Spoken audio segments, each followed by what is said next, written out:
အားလုံးပဲမင်္ဂလာပါကျွန်တော်ကတော့လီယန်ပဲဖြစ်ပါတယ်ဗီဒီယိုလေးမစခင်မှာ channel လေးကို subscribe လုပ်ပေးပါလို့တောင်းဆိုချင်ပါတယ်ဒီထက်ကောင်းတဲ့မာနွားတွေကိုတင်ဆက်ပေးသွားမှာမို့လို့အမြဲတမ်းအားပေးပါလို့လည်းတောင်းဆိုချင်ပါတယ်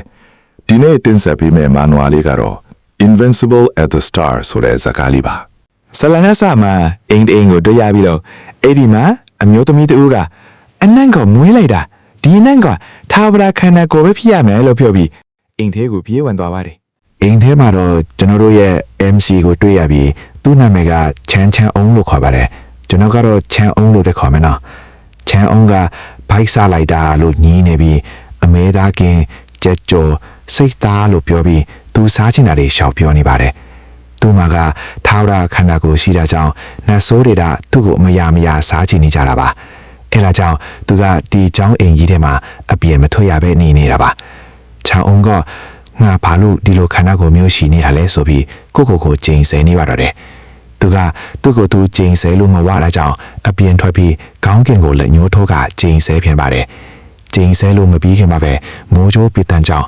ဒါကစားတာပါဆိုပြီးအမူအရာပြောင်းသွားပါတော့တယ်သူကအိတ်တာပဲကောင်းပါတယ်လေဆိုပြီးအိမ်ထဲကိုပြန်ဝင်သွားပါတယ်ချဲုံတယောက်အိတ်နေတုံးမှာပဲသူ့ဘေးနားမှာမိန်းကလေးတယောက်ရောက်နေတာကိုသတိထားမိလိုက်ပါတယ်ချဲုံကမင်းဘသူလဲပြောမလို့ရှိတော့ကြည်စမ်းဇလန်းတောင်မစားနေဘူးထိုမိမကစိတ်ထဲကနေဟုတ်ပြီဒါထာဝရခန္ဓာကိုယ်ပဲလို့တွေးနေပါတယ်ချန်လုံးကငါ့ကိုလွတ်ဆန့်လို့တွန်းထုတ်လိုက်ပါတယ်ထိုမိမကမင်းကဒီလိုပဲချိုက်မဟုတ်ဘူးလားလို့မေးလိုက်တော့ MC ခမနှာခေါင်းထွေးရှန်သွားပါတယ်ချန်လုံးကမင်းကလူသားလားမိစ္ဆာလားလို့မေးလိုက်တော့ထိုမိမကငါလားဆိုကမျက်နှာချစ်ချင်းပြောင်းသွားပါတယ်ချန်အောင်ခမမျက်လုံးပြူးသွားမိဒီနေရာကအကာယံလှုပ်ထားတာကိုဒီတရေမကဘလူလုပြီးဝင်လာတာလဲလို့တွေးနေတော့ထိုမိမကချန်အောင်ရဲ့နားကိုကတ်လာပြီးတော့ထာဝရခန္ဓာကိုပေးစမ်းဆိုပြီးချန်အောင်ရဲ့ပခုံးကိုကတ်လိုက်ပါတယ်ချန်အောင်ကငါသေးတော့မလားလို့တွေးနေပြီးတော့ရုတ်တရက်ဂျင်းဆိုပြီးအတန်မြေလာကအင်းရှင်းဒီတရေတကောင်နဲ့ကြုံတွေ့ကြောင်းထောက်လန်းမိပါသည်ပြိုင်ဘက်ကင်းနယ်မြေကိုပွင့်ပါဆိုတဲ့အတန်မြေလာပြီးတော့ချန်အောင်ကပြိုင်ဘက်ကင်းနယ်မြေဟိုလာဆိုပြီးကြောင်သွားပါတယ်ချန်အောင်ကငါတီးပြီဆိုကရုတ်တရက်ဆွမ်းအချို့ကိုထုတ်လိုက်ပါတယ်ဟိုမိမကငင်ပါလို့မလို့လဲချန်အောင်ကအခုငါပြန်တိုက်ရမယ်အချင်းရုပ်ပြီလို့ပြောတော့ထိုမိမကငါ့ကိုပြန်တိုက်မယ်ဟုတ်လားမင်းရဲ့တိုက်ခိုက်မှုကငါ့အပေါ်အကျိုးသက်ရောက်မယ်လို့ထင်နေတာလားလို့ပြောလိုက်ပါတယ်ထိုမိမကရုတ်တရက်ပြေးလာပြီးတော့ချန်ဦးကလာစမ်းဘသူကအတမဆုံးလဲဆိုတာကြည့်ရတာဘောလို့ပြောကမျက်နှာတက်ကိုထိုးပေးလိုက်ပါတယ်ချန်ဦးရဲ့ထိုးချက်ကြောကောင်းကင်ကြီးပါအတန်းကြောင်ကြီးဖြစ်သွားပါတယ်ချန်ဦးရောငါအိမ်မက်မနေတာလားဆိုကသူ့ကိုသူမယုံနိုင်ဖြစ်နေတဲ့အချိန်မှာစနစ်ကအိမ်ရှင်သည်တရေမကိုအနံယူလိုက်တဲ့အင်္ဂယ်နေမြေတန်ဖို့တိတ်ကရရှိပါသည်နေမြေတန်ဖို့တိတ်ရကပလိုင်းဘက်ကင်းနေမြေ2မီတာတိုးချဲ့နိုင်ပါသည်အိမ်ရှင်ရဲ့လက်ရှိပလိုင်းဘက်ကင်းနေမြေမီတာမှာ1မီတာဖြစ်ပါသည်နေမြေတန်ဖို့တရားကိုပလိုင်းဘက်ကင်းနေမြေ2မီတာဖြင့်လဲလှယ်နိုင်ပါသည်ချန်ုံကတော့နောက်ဆုံးတော့လွတ်မြောက်ပြီးအိမ်မက်ဒီတကယ်ဖြစ်လာတော့မယ်ဆိုကတွေးညင်ပြင်ပါတယ်တော်တော်ရီမှန်းချက်ကြီးတဲ့ကောင်မလားပြီးတော့မင်းကတော့အိမ်မှာပဲတေးလိုက်တော့ဆိုကဟိုမိမကိုလက်ကလေးထောင်းကမိတာပို့ပါတော့တယ်ချန်ဦးရအစွမ်းကြောင့်ခေါင်းကင်မှာအပေါက်ကြီးဖြစ်သွားတာကိုခေါင်းကင်ကနတ်တွေနဲ့မီအောက်ကနတ်ဆိုးဟာပစတ်အဟောင်းသားဖြစ်သွားပါတယ်ချန်ဦးကြောင့်ခေါင်းကင်ကနေမတော်တဆဓာတ်ချောင်းပြူကျလာရင်းနဲ့ပဲချစ်ကအဆုံးသက်သွားပါတယ်ကျက်တာအစမှာအကောင့်ကင်ပေါ်မှာရွတ်တရက်ပေါက်ကွဲမှုကြီးဖြစ်သွားပြီးတီဆန်မတေမျိုးသားအောက်ကဘာကိုကြားသွားပြီးလူတစ်ယောက်ကမတေမျိုး10ယောက်အခုချက်ချင်းကစီကိုလာခဲ့ဆန်ဆိုပြီးပြောနေပါတယ်ဗျ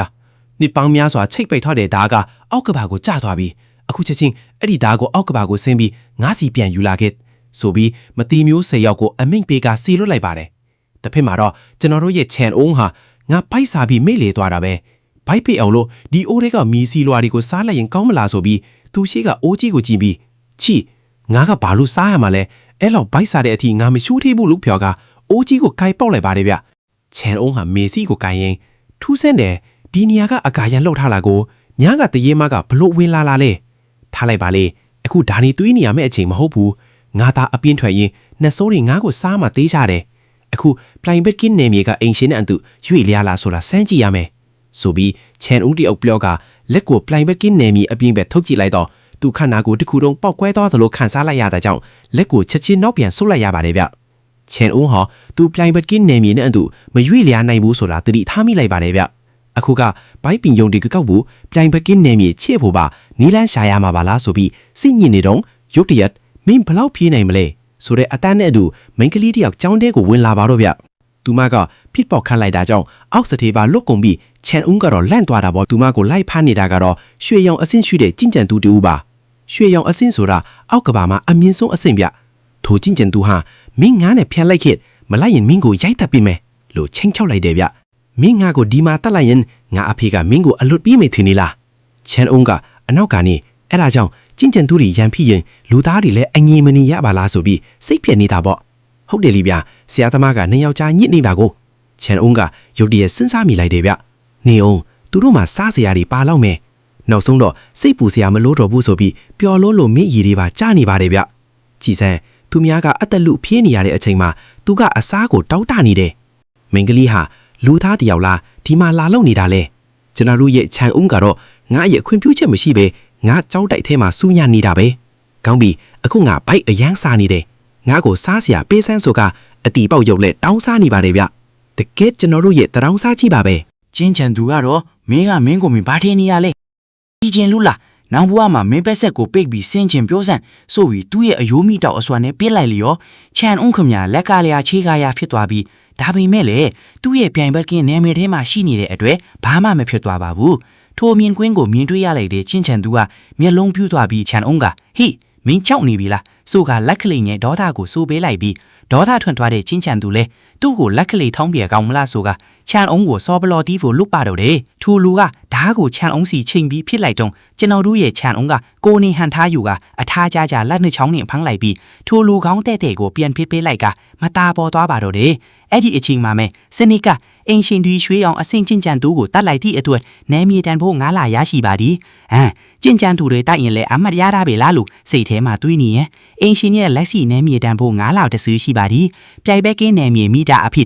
်လွဲလေခံပါလားဆိုပြီးစနစ်ကမီလာတော့ကောင်းပြီလွဲလိုက်လို့ပြန်ဖြောလိုက်ပါတယ်ပြိုင်ဘက်ကင်းနဲမြေ9မီတာတို့ဒိုးရှက်လိုက်ပါသည်ချန်အုံးကလည်းတူးလုံနိုင်စွမ်းကြောင့်အပြောလွန်းပြီးခုံပေါက်ပြေးလွားနေရင်ဘာလုပ်လဲဒီလားသူများစီကပိုက်ဆိုင်ကိုနှိုက်ပါတယ်တဲ့စိတ်ထားလေးကတော့ချစ်စရာလေးမယ်နော်ထိုမင်းကလေးဟာသူကဒီချောင်းတိုက်ကြည့်ပါပုံအောင်နေတဲ့နတ်ဖျားများလားလို့တောင်တွေးနေရင်ကပ်ပွိုင်းနိုင်နေတဲ့ချန်အုံးကိုကြည့်နေပြီးဆရာသမားဟာကပ်ပွိုင်းနိုင်နေရင်အထာမပြတ်ပဲဟေးဆိုပြီးပြောလိုက်တော့မင်းကလေးခမညာကြောက်ပြီးကျမအထက်ကိုချမ်းသာပေးပါသခင်လေးကျမတောင်းပန်ပါတယ်လို့အတနာခံနေတော့ဟေးငါမင်းကိုဘာမှမပြောရသေးဘူးလေမင်းကလေးကကျမကိုကယ်ပေးတဲ့အတဲ့ကျေးဇူးတင်ပါတယ်ကျမဒီကျေးဇူးကိုပြန်ဆက်ပါမယ်ချန်အုံးကခဏစဉ်းစားသည်ခေါင်းပြီးမင်းကျေးဇူးဆက်ချင်ရင်ငါ့ကိုစားစရာယူလာပေးလို့အမိန်ပေးပြီးညာရောက်တဲ့အခါမှာတော့ချန်အုံးတရက်ကြက်ကြော်ကိုအငန်းမရစားပါတော့တယ်မင်းကလေးကရုတ်တရက်ချန်အုံးကိုဆရာလို့ခေါ်လိုက်တာကြောင့်ကြက်ကြော်စားနေတဲ့ချန်အုံးခငါဖီးပြတ်သွားပြီးကျမရှိရဲ့တပေးဖိခွင်ရမလားဆိုကချစ်စရာအမူအရာလေးနဲ့ပြိုးနေတော့ချန်အုံးကတပေးဟုတ်လားဆိုပြီး chapter အဆုံးသတ်သွားပါတယ် chapter အစမှာမင်းကလေးလင်းပေါင်ကကျမကိုရှင်တပက်ဖိခွင်ပေးပါ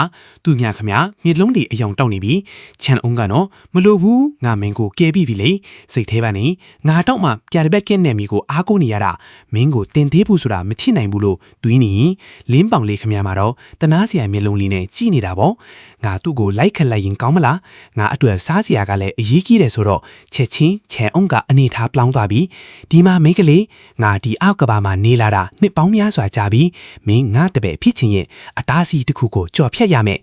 လင်းပေါင်လေးမျက်လုံးတွေအယောင်တောင်သွားပြီကျမဆရာတပည့်ဖြစ်မယ်ဆိုရင်ဘာမဆိုလုပ်ပါမယ်အဲ့ဒီအချိန်မှာပဲစနစ်ကအင်ရှင်နဲ့လင်းပေါင်ဆရာတပည့်ဖြစ်သွားကြောင်းထောက်လာမိပါသည်နေမီတန်ဘူးတရားရရှိပါသည်ဆရာကြီးချန်အုံးကတော့ဟာဆရာတပည့်ဖြစ်ဒီလေအမှတ်ကြတာပဲလားလို့စိတ်ထဲမှာရှဲပြောနေတာပေါ့လင်းပေါင်ကဆရာဘာဖြစ်တာလဲပြောကကြောင်နေရင်ရုတ်တရက်ဆရာကြီးမချူးတာဘလန့်ကြာနေပြီလေလို့မေးလိုက်တော့ဆရာကြီးကတော့အနှဲငယ်ရှက်သွားသည်ဘာမှမသိသလိုပဲငါကိုရေချိုးဖို့အသက်ပြင်ဆင်ပေးစမ်းဆိုပြီးအမိန်ပေးလိုက်ရင်ဒီလောက်ထိနန်နေလို့လားလို့ကိုပြန်နှန်းကြည့်နေတော့အနံကမွေးလွန်းတာကြောင့်မျက်စံဒီပါဖြူကုန်ပါလေရောဗျာ ညာရောက်တဲ့ခါမှာတော့မိုးတွေစွာနေပြီးလင်းပေါင်ဟာမိုးရေခန့်နေတုံးရုတ်တရက်ချုံတော်ထဲမှာမျက်လုံးတဆုံကိုမြင်လိုက်ကြောင်းခြံအုံးစီကိုပြေးရင်းမကောင်းတော့ဘူးဆရာရွှေရောင်အဆင်ရှိတဲ့ကြားနှကောင်ဒီအဖင်ဘက်မှာရှိနေတယ်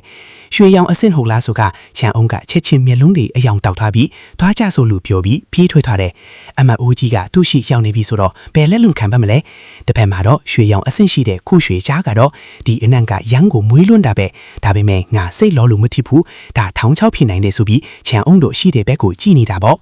ခြံအုံးတို့ဘက်မှာတော့ဟိဟိမင်းငါရဲ့ထာဝရခန္ဓာကိုအနံ့ကိုမခံနိုင်ပါဘူးဆိုကသူ့လက်ကိုအပြင်ထုတ်ပြီးကြားကိုပြိုင်ပက်ကင်းနယ်မြေစီကိုမြားခေါ်ဖို့လှုပ်ပါတော့တဲ့